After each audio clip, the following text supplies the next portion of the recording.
নমস্কার বন্ধুরা, আজ রান্না করব সরিষার পুর দিয়ে করলার বড়া।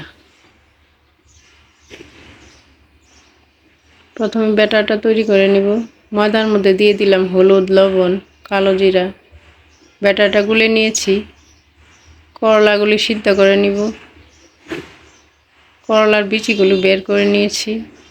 করলার বিচির মধ্যে দিয়ে দিলাম হলুদ, লবণ, সরিষা বাটা। সরিষা বাটা মাখিয়ে নিব।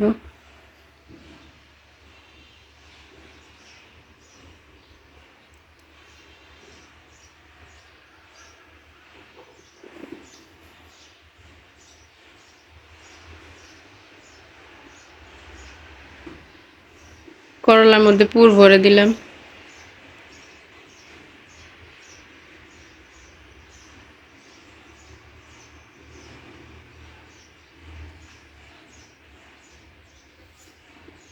ব্যাটারে ডুবিয়ে করলাগুলো ভেজে নিব।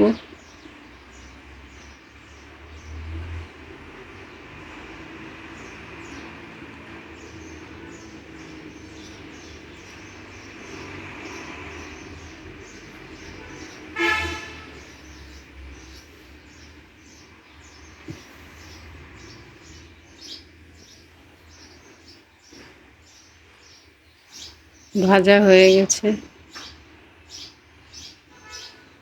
তৈরি হয়ে গেল সরিষার পুর দিয়ে করলার বড়া।